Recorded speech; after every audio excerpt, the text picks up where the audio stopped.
Salut tout le monde, ici Abdelmalik de la chaîne Serifiant, j'espère que vous allez bien. Bon, aujourd'hui on va traiter avec vous un nouvel exercice sur dynamique, exercice destiné aux élèves en classe de terminale. Il s'agira ici d'un exercice d'une particule chargée dans un champ électrique. Ok.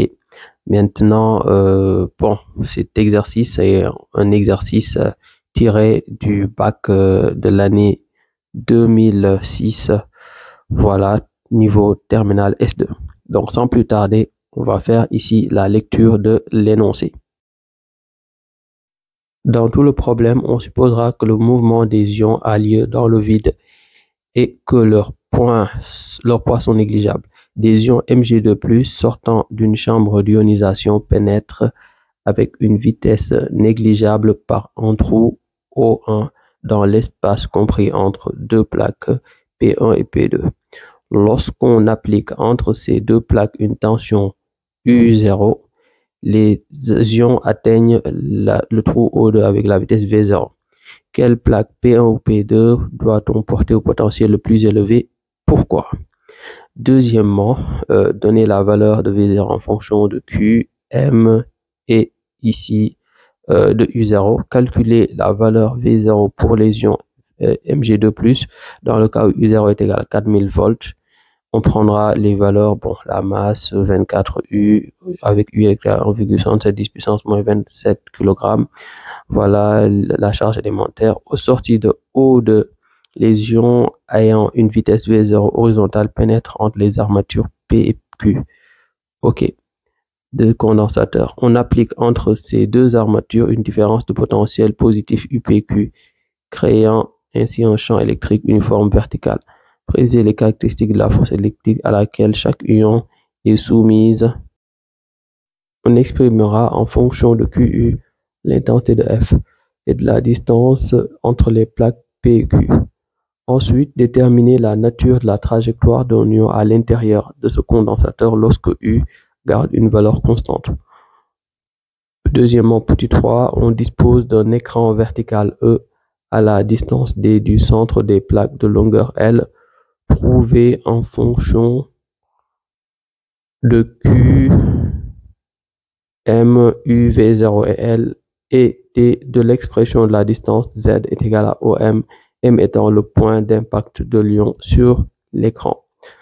La distance OM dépendra-t-elle des caractéristiques des ions positifs utilisés? On admet que la tangente à la trajectoire au point de sortie S du condensateur passe par le milieu de celui-ci. Petit 2, petit 4, ici, calculer la durée de la traversée du condensateur dans le cas où L est égal à 10 cm.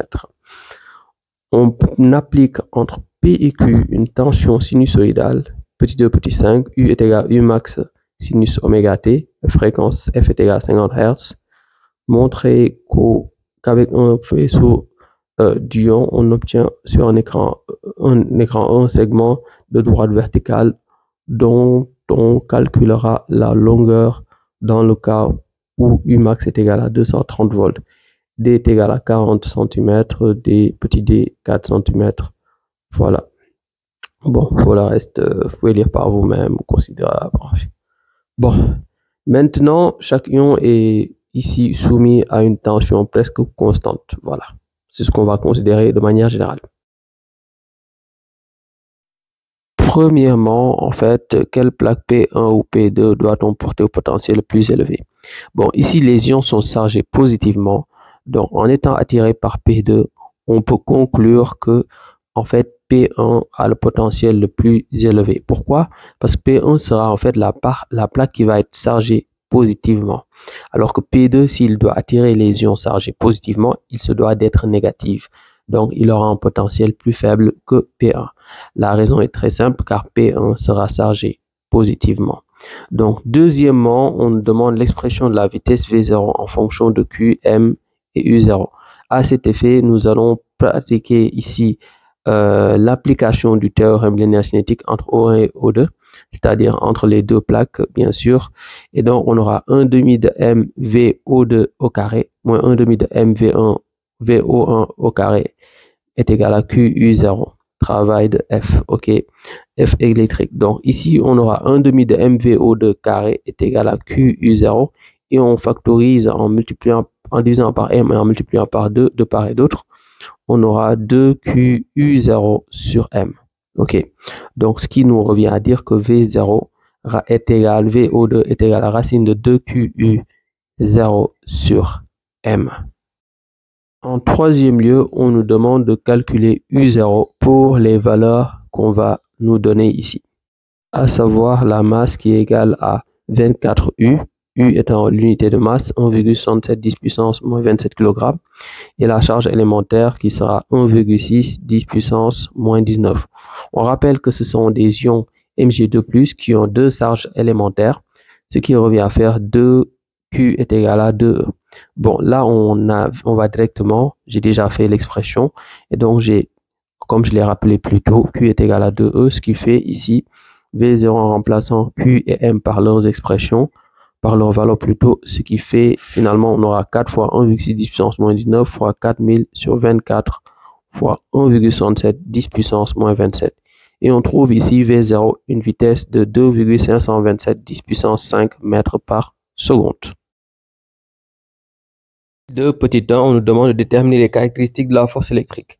Bon, les caractéristiques d'une force, il faudra s'intéresser à la direction, à l'intensité ou au sens. Donc ici, on va agrandir le schéma.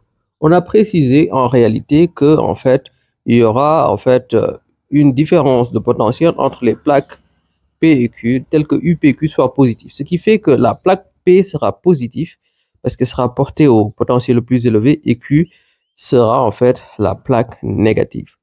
Pourquoi on a précisé que UPQ est positif, ce qui veut dire que UPQ qui correspond à VP moins VQ est positif, VP sera le potentiel le plus élevé et VQ le potentiel le moins élevé. Autrement dit, P sera la plaque positive et Q sera la plaque négative.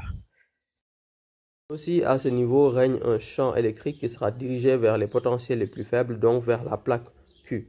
Bon, là, il y a une relation aussi qui existe entre la force électrique et le champ électrique. F est égal à QE, ici, le vecteur F est égal à Q fois vecteur E. Et là, bien sûr, comme Q est positif, donc F sera du même sens que E. Donc F sera toujours aussi dirigé à ce niveau sur la plaque Q. Ok, bon. Et aussi, elle sera sur la verticale perpendiculaire aux plaques, comme à chaque fois. Maintenant, suivez bien ici. On va ici donner un système d'axes que j'ai orienté. Un système d'axes horizontal et vertical, ici avec pour vecteurs directeurs respectifs I et J. Ok, J étant par rapport à l'axe vertical, et comme FE est sur l'axe vertical, FE sera collinaire au vecteur unitaire J. Bon, on peut revenir maintenant sur les caractéristiques de la force électrique en commençant tout d'abord par la direction. Il y a plusieurs points qu'on peut développer. On peut dire qu'elle est perpendiculaire aux plaques, on peut dire qu'elle est verticale, on peut dire qu'elle est parallèle à l'axe OY, peu importe, vous pouvez donner l'une de ces trois réponses. Bon, ici je vais choisir de dire qu'elle est parallèle à l'axe OY, ok, ou bien elle est verticale, voilà. Pour ce qui est de la norme c'est Q fois E, ok. Le sens, quant à lui, bon, Q bien sûr en mettant Q en valeur absolue, ok. Bon, ici comme Q est positif, il n'y a pas de souci. Sa direction, comme vous le voyez, elle est collinaire au vecteur J. Bon, ça, on y viendra après. Le sens, en fait, il est orienté vers Q, vers la plaque négative, ou vers Q, ou si vous voulez, vers le haut. Parce que comme Q est placé en haut, on va dire orienté vers le haut. Si vous voulez, c'est pareil. Également, il est demandé de déterminer la norme de la force électrique en fonction de Q, U et de la distance entre les deux plaques. Or, E, c'est quoi? C'est U sur D. C'est la tension sur la distance. Par conséquent, F est égal à QU sur D. Voici l'expression de l'intensité, ou plutôt de la norme de la force électrique. Bon, intensité et norme, c'est pareil à ce niveau. Voilà. La suite reviendra maintenant à déterminer la trajectoire entre les deux plaques pour une tension constante.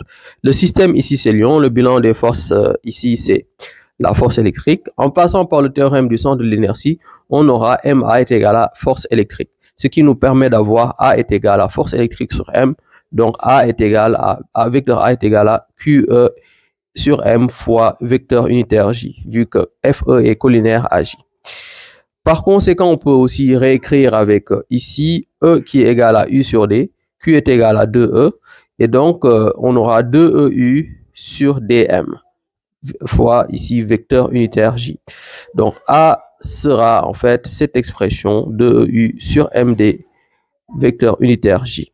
Bon, maintenant on peut déterminer les caractéristiques ou plutôt les coordonnées de A. On a AX et AY. Bon, concernant ici AX est 0, AY ce sera 2EU sur MD, vu que ici la force, l'accélération est portée uniquement par le vecteur unitaire J, comme la force électrique. X0 et Y0 c'est 0, ok. Au début, entre les deux plaques, la position des ions est égale à 0. La vitesse quant à elle, je vais ici faire agrandir le schéma.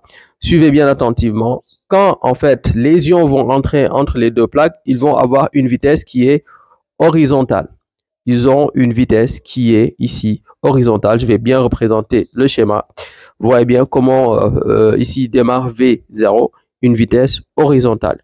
Par conséquent, V0 qui a deux composantes aura plutôt une composante, ce sera suivant l'horizontale, et V0x sera V0, V0y ce sera 0. Voilà. Donc, de manière générale, on représente les équations horaires. Et maintenant, on peut remplacer chaque expression par, voilà, chaque entité par son expression. On commence tout d'abord par ici x en fonction du temps. Pour ce qui est de x en fonction du temps, AX c'est 0, V0x c'est V0 et x0 c'est 0. Donc x en fonction du temps, ce sera V0 fois t. Maintenant pour y, on a en fait 1 demi de AY t carré. AY c'est en fait 2EU sur MD. On aura 2EU sur MD fois 1 demi. Bon voilà. Maintenant 1 demi de 2EU sur MD t carré. Plus V0Y quant à lui c'est nul. Et Y0 c'est également 0. Voilà. Bon finalement on n'aura pas à mettre plus ici. Bon c'est juste ça. Maintenant, voici les équations horaires. Maintenant, ce qui reste, c'est de déterminer l'équation de la trajectoire. On passe par la première relation entre x et le temps. On peut déterminer le temps en fonction de x, ce qui fait que t est égal à, en fait, x sur v0. On va remplacer t par son expression dans l'équation de y. 1 demi de 2EU sur m fois d. Et ici, ce sera x sur v0 le tout au carré, donc x carré sur v0 carré. On va aussi simplifier les deux de part et d'autre. Voilà, on aura EU fois x carré sur m dv0 au carré. Bon, cette expression, en fait, c'est en fonction de x carré. Et en fait, là, c'est la forme ax carré, ce qui veut dire que le mouvement est parabolique. En petit 2, petit 3, on demande de déterminer l'expression de la distance OM en fonction de QM, la tension U, la vitesse V0, la longueur entre les plaques, ok, la longueur des plaques, la distance grand D et petit d, ok, la distance qui règne entre les deux plaques. Maintenant, pour cela, c'est pas difficile. Ce qu'il faut savoir ici, c'est en fait le point d'impact des ions, à savoir le point M, ok, forme avec le centre entre les deux plaques, à savoir le centre, le milieu des plaques du point de vue de la longueur, et en fait un point O qui va correspondre à la projection orthogonale de ce point central sur l'écran, un triangle rectangle. En regard ici de la distance OM, vous avez un angle qu'on nomme alpha.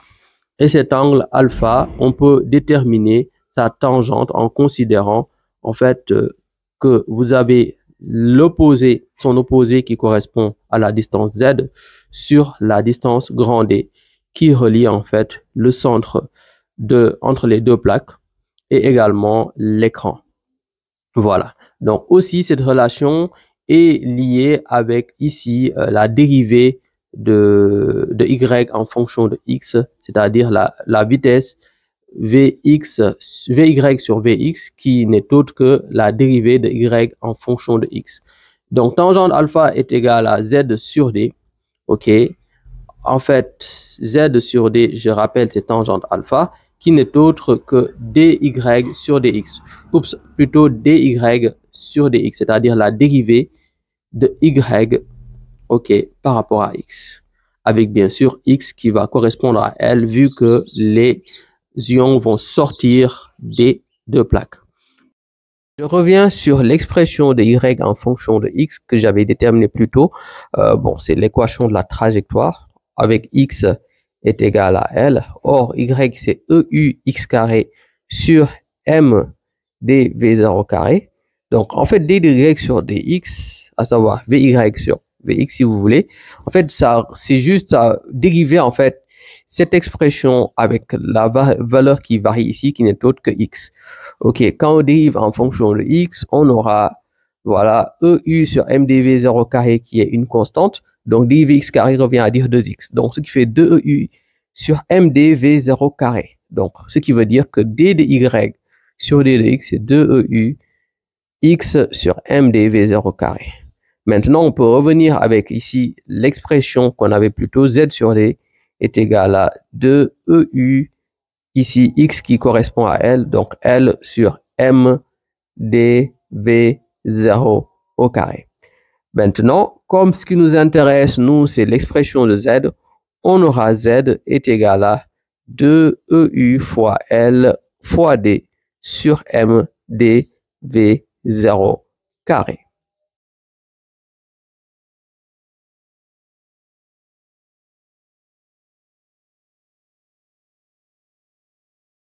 Voici l'expression qu'on nous demandait plus tôt. Bon, cela dit, en fait, comme on avait demandé aussi en fonction de Q, Q c'est de E, bon, je vais revenir sur l'expression qu'on doit avoir avec Q. Bon, je reviens à l'expression de Q qui n'est autre que de E. Voilà.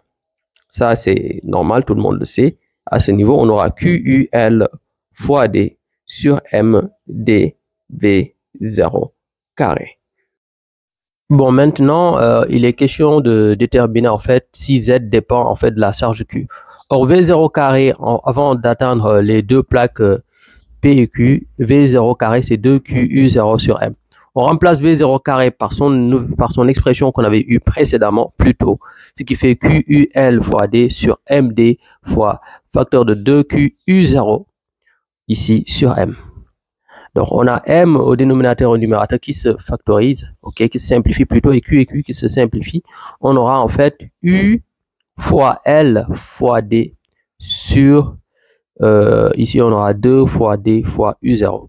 Donc, voici l'expression de Z. Ce qui veut dire que Z ne dépend en aucun cas en fait de la charge des ions. C'est aussi simple que ça. Bon, peut-être même, on peut aussi dire qu'il ne dépend pas aussi de la masse. Bon, à ce niveau, on peut juste dire ça. OK, Z ne dépend pas, la distance ne dépend pas de la charge. En petit 2, petit 4, on nous demande la durée de la traversée delta de t. On rappelle ici l'expression de l'abscisse en fonction du temps, de x en fonction du temps. X, c'est quoi? C'est en fait V0t. Par conséquent, la durée de traversée, pour laquelle ici x va atteindre les 10 cm, c'est assez simple. On a en fait ici t ou bien delta de t qui sera égal à x sur v0. Autrement dit, delta de t sera égal à L sur v0. Et enfin, on remplace L par sa valeur. L, c'est quoi? C'est 10 cm, donc 0,1 mètre. Il faut toujours déterminer en mètres. Et la vitesse V0, c'est 2,527 10 puissance 5 mètres par seconde. Ce qui nous permet d'avoir delta t égale à 3,96 10 puissance moins 7 secondes. En petit 2, petit 5, on va en fait à ce niveau mettre en place une tension sinusoïdale qui correspond à une U max sinus oméga t avec la fréquence qui est égale à 50 Hz. Donc ici, en fait, on va montrer qu'avec un P sur dion, on obtient sur l'écran E un segment de droite verticale dont on calculera la longueur dans le cas où Umax est égal à 230 volts et 40 cm, petit d 4 cm. Bon, là, on va procéder par la démonstration. Pour cela, on revient sur l'expression ici de la distance OM, à savoir Z. Z, c'est 2EULD sur MdV0 carré. OK, dans le cas où Umax est égal à U est égal à Umax sinus oméga T, une tension sinusoïdale. Et on rappelle que oméga, c'est 2pi fois F, ce qui fait 2pi fois F, c'est 50 Hz, ce qui fait 100 radians par seconde. Donc, finalement, l'expression de Z, en remplaçant U par U max, sinus 100 pi t, on aura Z est égal à 2 fois E fois U max fois L fois D fois sinus 100 pi t, que je mets de côté, OK, sur MdV0 carré. OK, donc là, on va procéder à l'application numérique en gardant intacte l'expression sinus 100 pi t. Bon, on y va. Voilà ce que j'ai. Et maintenant, on remplace chaque entité par sa valeur. 2E, 2 fois 1,6 10 puissance moins 19, Umax 230 volts, L 10 cm donc 0,1, D 40 cm donc 0,4, tout ça en mètres bien sûr. La masse est 24 fois 1,67 10 puissance moins 27.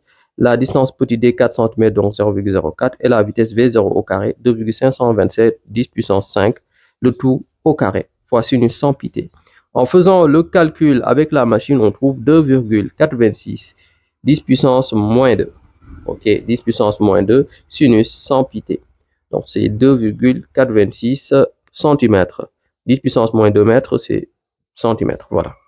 Donc voici l'expression qu'on a au final.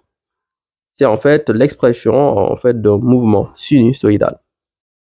Et comme vous le savez, quand vous avez une expression comme celle-ci, l'expression qu'on a devant la cosinus ou sinus correspond à l'amplitude maximale. Donc la conséquence sera normalement l'obtention d'un segment de longueur ici allant de moins 2,426 10 puissance moins 2 à plus 2,426 10 puissance moins 2, c'est-à-dire de moins xm à x plus xm si vous voulez. Donc, à savoir une longueur de 2 fois 2,426, à savoir 5,72 10 puissance moins 2 mètres, 5,72 cm. Voilà. Bon, nous avons fini cette vidéo. J'espère qu'elle vous a plu. Si c'est le cas, n'oubliez pas le petit like. N'oubliez pas aussi de partager à vos camarades. J'ai créé un canal Telegram à cet effet pour tous les élèves qui sont en classe de série S. Dans ce canal, je partage ici les documents des exercices que je traite dans ma chaîne YouTube. Donc, ne vous faites pas prier. Allez en fait rejoindre ce canal pour avoir ici la totalité des documents qu'on va traiter dans la chaîne YouTube. Mais aussi, n'oubliez pas de vous abonner et d'activer la cloche notification. À très bientôt, Inch'Allah.